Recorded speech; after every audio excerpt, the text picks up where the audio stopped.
How's this? Yeah. Can hear me okay? It's really great to see all of you. My greatest joy is lecturing to a captive audience, so I'm just at my happiest right now. I came up to Anchorage and Fairbanks in 1978, and it was I had a lot of protective factors going for me in terms of being protected against seasonal affective disorder or winter blues. I was young, and I was really interested in Fairbanks and my job, and I had a lot of fun. I also had a lot of social support and family support from family members, and so there was a nice feeling of connectedness for me here. But I also had some risk factors for seasonal affective disorder. I worked as a dispatcher for the city, and I worked really crazy hours on shift work. How many of you do shift work? Anybody here? Shift worker? Okay, so you understand. It really just wreaks havoc with your circadian rhythm, and it's the circadian rhythms that are really disturbed when you get the winter blues, so that your eating gets off, your sleeping gets off of its rhythm. And so I was sort of like a thrill-seeking vampire. I'd get off at 8 a.m. and wait until the sun come up before I'd dash off to my basement apartment and hang upside down for 8 hours. So tonight, I've got to keep an eye on this mic.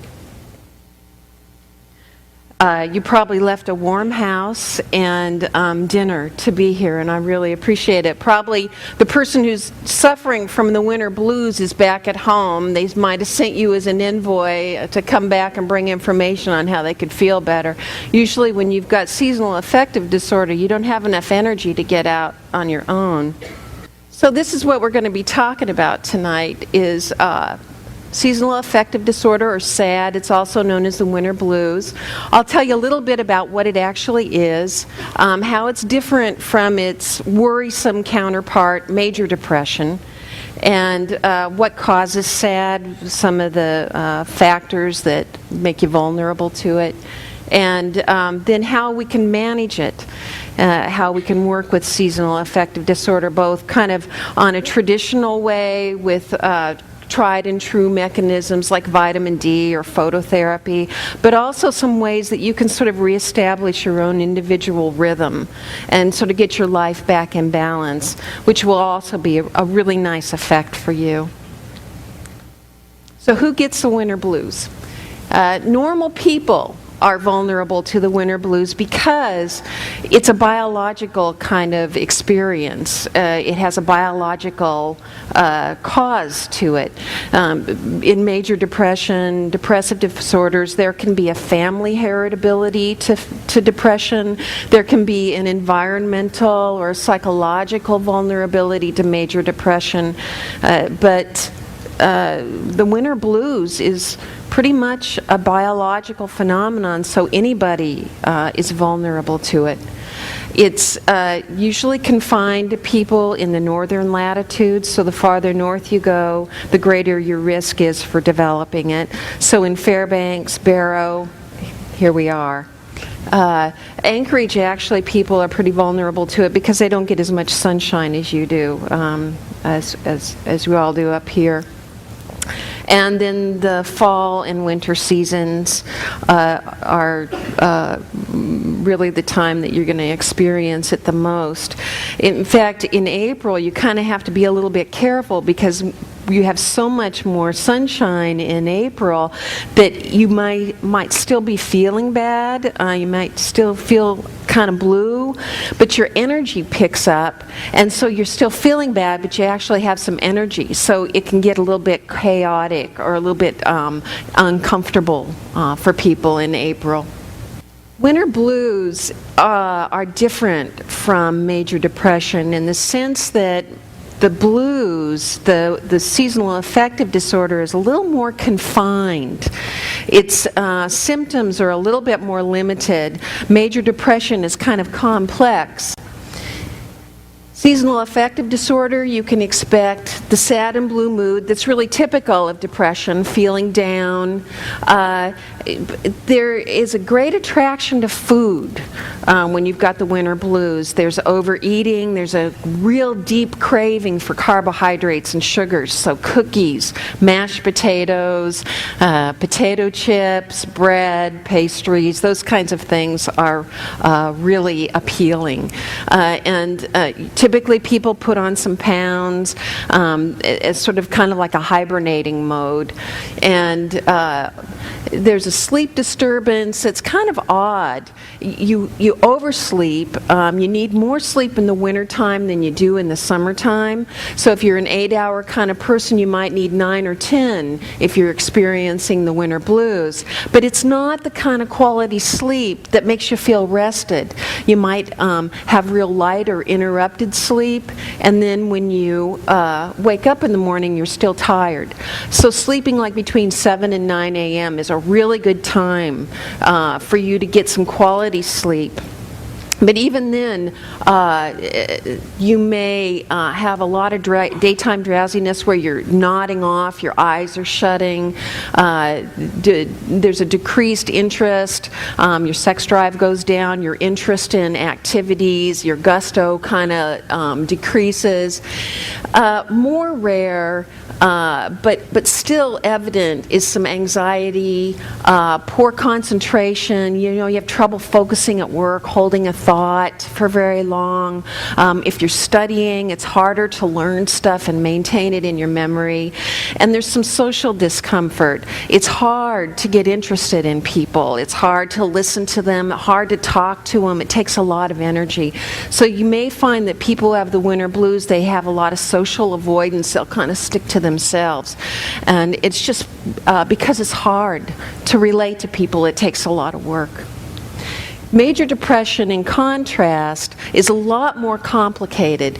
You can have the same kinds of appetite disturbance, but you can lose interest in food and lose a lot of weight with major depression. You can also do some overeating, but you can go either way. The same thing with sleep.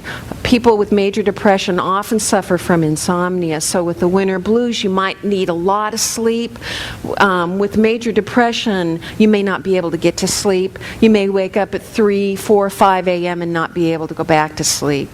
And then your sleep can be disturbed by nightmares and just kind of a light sleeping. If we look at the comparison between the two disorders, then you've got down mood, appetite disturbances, sleep problems, the same fatigue, whereas you have daytime drowsiness with SAD.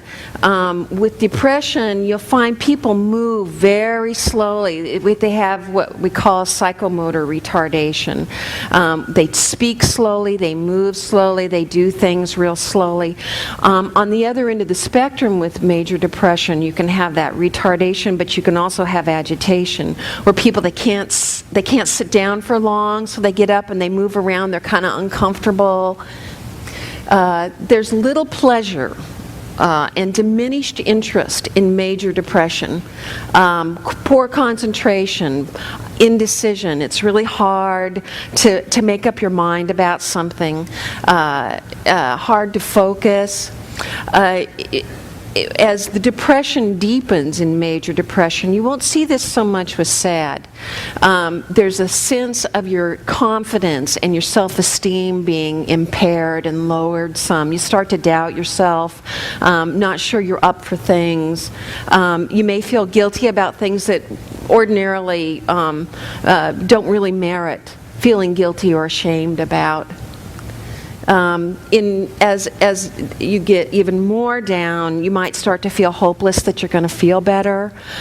Things may not look very rosy for the future, and that's when your thinking kind of slips a little. Or a person's thinking gets a little bit unreal at this level of depression when you start to feel hopeless. Sometimes people start thinking about death or dying. Suicide may come into the picture, suicide kind of thinking. And a person may begin to believe that their loved ones might be better off without them. And that's where that unreal piece comes from. comes into play, a thinking that people might be better off without you. So if some of you have experienced major depression and had that sense, or you have it now, that people might be better off with you gone, hear me when I tell you that that's not the case, that the world is better with you in it than you out of it. I want to show you a little clip from Enchanted April. How many of you know the movie Enchanted April? My cousin just told me tonight that it's on Turner Movie Network. What's that? It's in Italy. That's right. That's right. 4 women who live in England. It's post-war England. They have had a horrible winter. It's rainy and cold and dark, and so they're half out of their minds with the winter blues. And they agree to rent a villa. All 4 of them. They're strangers, and they meet and agree to rent this villa on the coast of Amalfi Coast of Italy. And when I bring up the movie, you'll see that the characters are very brittle. There's a lot of irritability and agitation. They're uncomfortable. They're unhappy. There's sort of a rigidity in their thinking. They're kind of hunkered down. So they've just arrived at the villa. They've been there about 24 hours. But if you watch Lottie carefully, you'll see her opening and kind of melting and thawing. And as she warms up and the sun impacts her, you can see her opening up. Interest, kindness, just sort of a lot of movement inside of her. It's really lovely to watch. The notable thing about Enchanted April is the qualitative shift in Lottie's experience. It's a slow kind of immersion into the winter blues where you don't really realize that the quality of your life is starting to unravel a little bit. And that feeling good physically, mentally, it sort of becomes something that you can't remember anymore as a felt experience. And so tonight, what I want to do is help you understand the causes of SAD, but more than that, understand what you can do to sort of reestablish that really nice feeling of just being alive and taking pleasure in that. SAD is, as we understand it, sunlight on the face. It activates the release of hormones and neurotransmitters in the brain that are really helpful and responsible in mood regulation. It's really helpful in energy, in the body, feeling energized, interested, engaged, feeling healthy and well. And when sunlight doesn't stimulate your forehead and get into your eyes, you don't produce vitamin D3, and you also experience a disruption in your circadian rhythms, which are the biological rhythms that regulate physical activities like appetite, energy level, sleep cycles. And when your sleep cycles get disrupted, then it's very hard to function during the day. About 6% of Americans, about 6 out of 100 Americans experience seasonal affective disorder.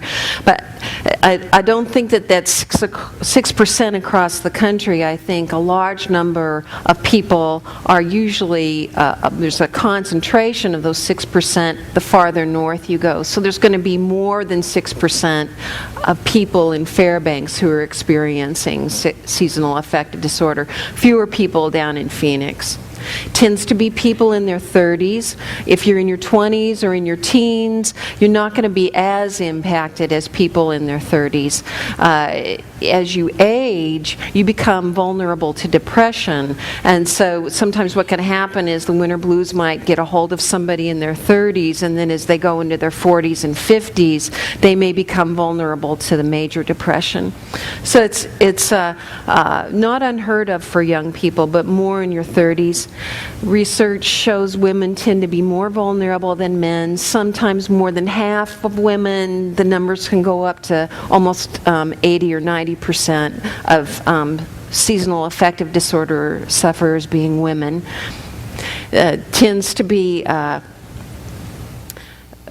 people who also might be at risk who have a history of trauma or who have a family history of depression. If you have a parent who or a sibling who suffers from a depressive disorder, you're about 1.5 to 3 times as likely to experience a major depression or winter blues yourself. So treatments for SAD, I've sort of categorized them in 2 different ways. The first set is research-proven kinds of treatments that are effective for people. How many of you tried light therapy already? Yeah, good. It's very popular. About half the people who experience seasonal affective disorder get relief from phototherapy. They say, experts say that if you tailor the phototherapy to your own sleep-wake cycles, your chances increase to 80% of you having a remission of your winter blues with phototherapy. They recommend about 10,000 lux, LUX of light. That's a really intensely bright light. For those of you who've seen those SAD lights, they're really just very intense, and they hit your forehead and your eyes. Light visor therapy that just hits your eyes doesn't seem to be as effective as a light that hits your full face. Negative ion therapy, interestingly enough, was sort of discovered by accident.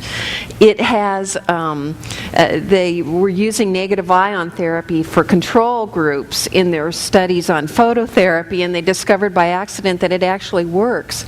All you have to do is train the ionizer on your bed about a half hour before or half hour after you wake at a full force, full intensity for a few days in a row, and you'll have a remission of your symptoms at about the same level as the light therapy. What they're both hypothesized to do is to increase vitamin D metabolism and also to restore your circadian rhythms back to their normal pattern.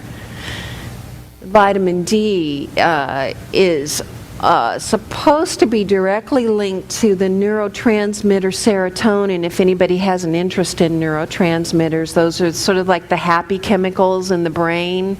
Dopamine is also one of those neurotransmitters, and serotonin regulates appetite, energy, and sleep. And the vitamin D3 is thought or hypothesized to have an effect on the serotonin levels. Vitamin D3 then is probably your most efficient and cheapest way. Instead of buying a SAD light or an ionizer, you can just take a vitamin D supplement, and that should just perk you right up. There's sort of a folk information out there about what number of IUs is effective, around 1,200. But if you really want to be proactive about it, what you can do is you can go to a lab, get a doctor to order labs for you, and have your vitamin D levels measured. And then you can go back to your doc and get a good regimen for increasing your dosage if that's what you need to do. Medication, really great. We usually rely on antidepressant medications to treat the winter blues, but there is a new medication out now that's very promising. It's had some good effectiveness in trials. It's called valdoxin, and it unlike the other antidepressants, it works directly on your circadian rhythms and the serotonin, well, not so much serotonin, but your circadian and your vitamin D production. So that's been really promising. About 25 milligrams, they say that the side effects are pretty limited. not too bad. Other medications that have been helpful in research is Wellbutrin, XL, Prozac. There's a medication that's really handy in controlling eating disorders like bulimia and anorexia called diphenfluramine. It's also really good with regulating anxiety and irritability, decreasing those. And that's been really good with winter blues too. Psychotherapy, my personal favorite. The good thing about psychotherapy is it has about the same effect, maybe a little better, than the phototherapy, but it works on a different mechanism, which is kind of your self-talk. The research that's been done is with cognitive behavior therapy, which helps correct what we think of as errors in thinking, sort of like problems in how you make attributions, like in negative ways. It helps you make attributions in more helpful, pleasant ways. And the good thing about psychotherapy is that it gives you skills for dealing with those down effects of depression and winter blues long after phototherapy has ceased to be effective. With phototherapy, the minute you stop using it with the ionizer, the minute you stop using it, it goes away.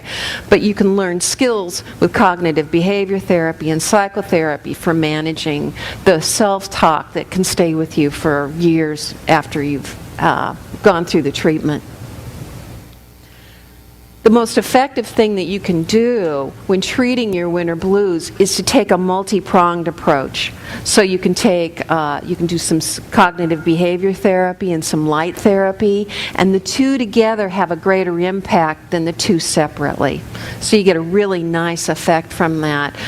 We've seen medication and psychotherapy do the same thing. The most effective treatment for moderate depression is a combination of medication and psychotherapy. You can also combine vitamin D and light therapy. The idea is to do more than one thing. That sums up what we think of as traditional kinds of treatments. Now we think about what can you do on your own. And in this section, you can what I like to think about is sort of like restoring a balance or a rhythm to your life that you lose when you experience seasonal affective disorder. And it makes me wonder what kind of horses we have in the audience. I think of like two different kinds of horses, and in our society, in our culture, sometimes we get confused about what kind of horses we've got on our hands. Somebody goes out to buy a horse, and are they looking for a horse that's going to be a pack horse, that's going to do a nice long endurance trip, kind of take it all, the evening off and relax and take it easy, and then the next day a nice consistent trip along a trail. They're usually strong animals. They can move slowly, but they're sure-footed. And that's very different from a racehorse who does a really tight race, very intense action, and then the rest of the time sort of preparing for the race and resting. And sometimes I think we start working for bosses who don't know what kind of horses we are. And so they try to make us do both. They try to make us do the long, hard 9 to 5 days work. And they also want us to be the sprinters, the big project, intense work that gets the project pushed through really fast, really innovative, kind of bright, fast thinking. And the problem is we're getting into a society where people expect us to be both kinds of horses. And maybe where we even get confused about what kind of horse we are. And so what you may find yourself doing is working 12-hour days or 15-hour days or working weekends when you should be like having your downtime. So it's sort of a thinking that more is better, and it's not better. And we lose contact with what really gives us pleasure. Sometimes being in love with your job is just forgetting what else there is. there for you. And people get a lot of support for being really good at their jobs, for doing things and producing really high quality work, producing well, and it can have sort of an addictive quality to it. Depression isn't for babies. When you get into a cycle where you're worn out and broken down, it's hard to really pull yourself out of that sort of numb place that you're in. If any of you suffer from chronic pain, you know how much courage it takes to change your lifestyle and try something new and have faith that this change, doing this thing differently, is going to be good for me. And so as you think about changing your lifestyle and things you can do to get balance and rhythm in your life, know that you're probably going to be up against some inertia. That the depression, either the people that you love that have seasonal affective disorder or you are going to encounter some resistance. And it's like that first step, the one where you really try to get out and walk for 5 minutes outside or go for a ski. That's going to be the hardest one. And once you get a little momentum going, then it gets easier, and then you start to feel better, and then it starts taking on its own momentum. But initially, to get through the day, to handle one responsibility after another, requires enormous courage. Feeling not so good. This is where people are when they have the winter blues. They're stressed out, responsibilities frazzle them, they don't have a lot in reserve to deal with chaos or trouble. They're nervous, they lose their tempers easily, they bark, feeling unwell physically. You can just sort of wake up in the morning and have kind of a grossed out feeling in your stomach, or your head's kind of dizzy, and you feel a little disoriented. Physical pain. Winter blues can give you a headache, neck ache, back ache, even your feet can hurt. Joints, muscles can hurt. Feeling good. This is where you're going, or your loved one is going. Really enjoying a social activity, like going to a party and really having a nice conversation that's interesting. People, they make you curious. You want to get to know them because they're interesting to you. There's an enthusiasm and a real engagement. You get inspired. You get innovative ideas. Things that interest you, you kind of associate to new ideas, and you kind of open up and get inspired. There's an alertness to you. You can watch and you can pay attention and you can focus. It's really a high, and it does increase your self-confidence. It makes you feel like you're capable of doing something, and that's kind of what happens in the summertime. Is once you get that nice blast of light, you can get a little expansive and think, gee, there's a lot I can do. I can really handle this. I really like this quote by Thomas Merton. The rush and pressure of modern life are a form, perhaps the most common form, of its innate violence. And that's what I think of as the sort of predicament that we've gotten ourselves into in dominant culture, is a focus on productivity and really not understanding how much we have to gain by just goofing off and lolling around, puttering, doing nothing. And if you've tried it, sometimes what you might notice is that it feels kind of weird to putter or do nothing. You might feel vaguely guilty, like you should be working, or you should be studying, or you should be doing something else more responsible than this. Some people, we've had clients in the clinic and in my private practice who tell me how guilty they feel for taking a nap. And I think part of that is that they're caught up in this pattern of productivity and focus on that. Sigmund Freud said you must be able to love, work, and to play.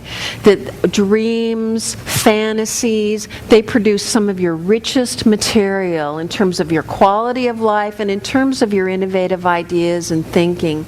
And this is probably a time in our country's history and in the world when innovative thinking is really precious to us.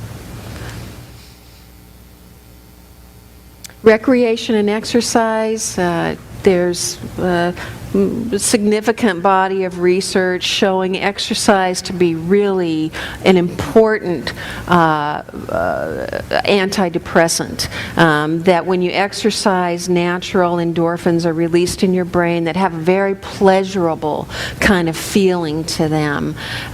Some research also that exercise has a healing impact on the brain, a rejuvenating and healing impact on the brain, and may even heal some trauma. So, and recreation, play, just outside playing and fooling around is really good. Rest, doing nothing is as important as being productive. That your associations in your brain, the way they kind of flow, sometimes you can solve a problem just by kind of letting yourself go down into sort of an alpha state of rest in your brain. Being with friends, having social contact. This is really a tough one for people because, you know, if you're around people who are irritable, you can kind of get kind of pulled back and held in a little bit. Sometimes you have friends who are really going through a hard time and they're really struggling, and you need to be there for them. You need to help them and take care of them, and that's really a good thing for you to do.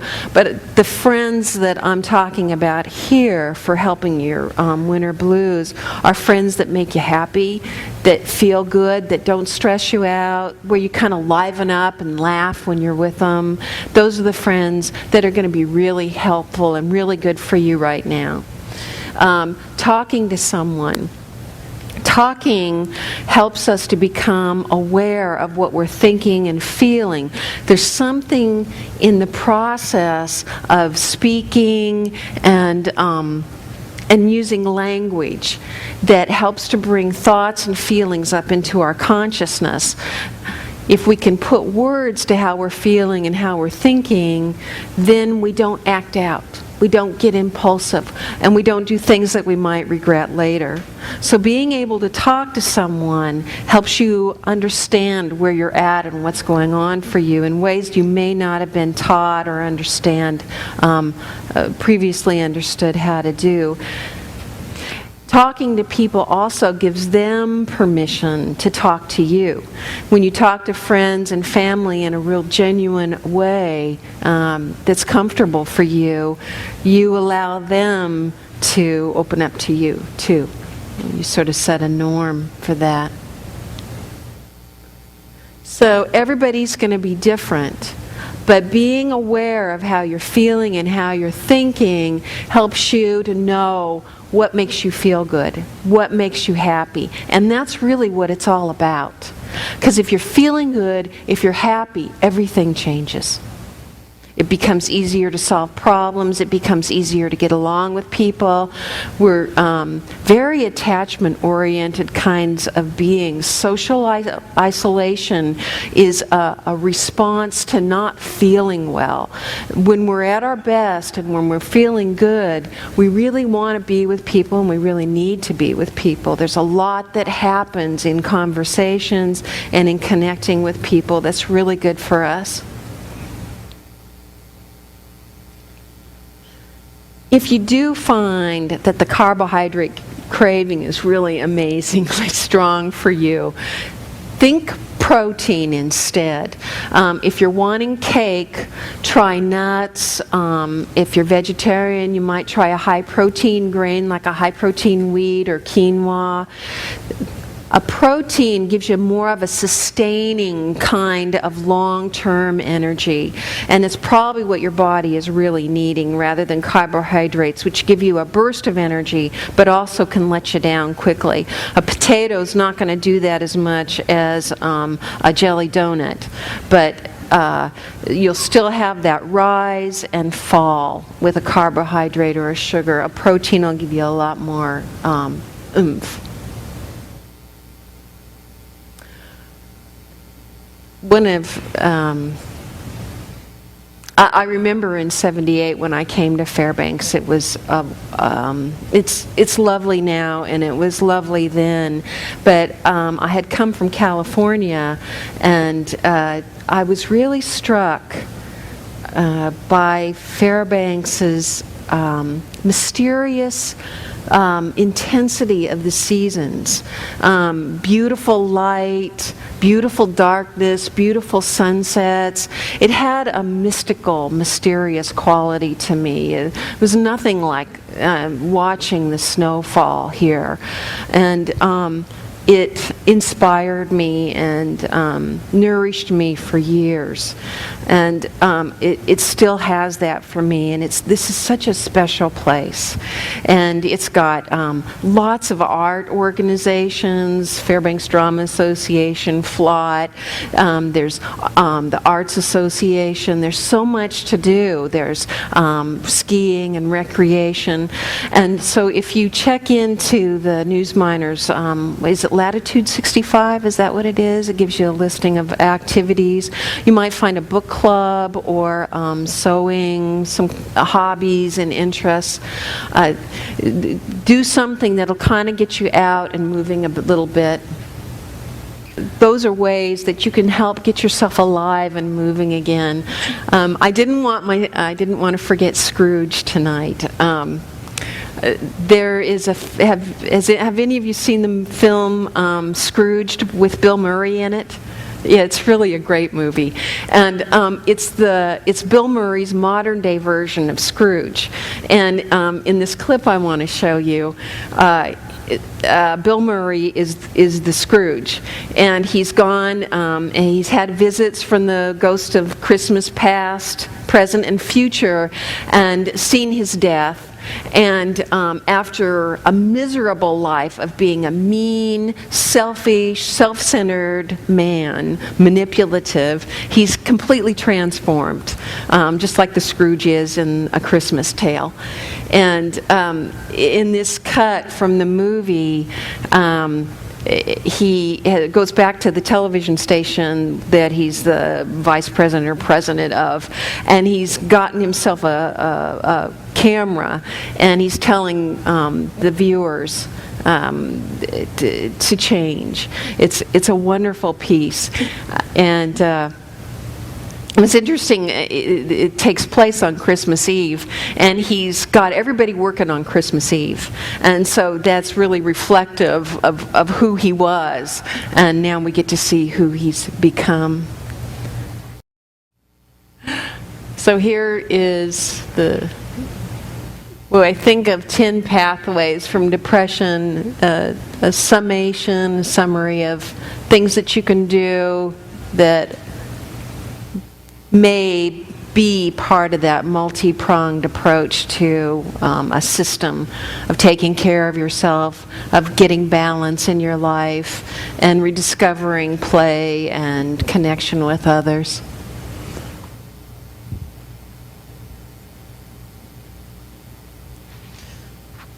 And thank you for being so patient and getting through that.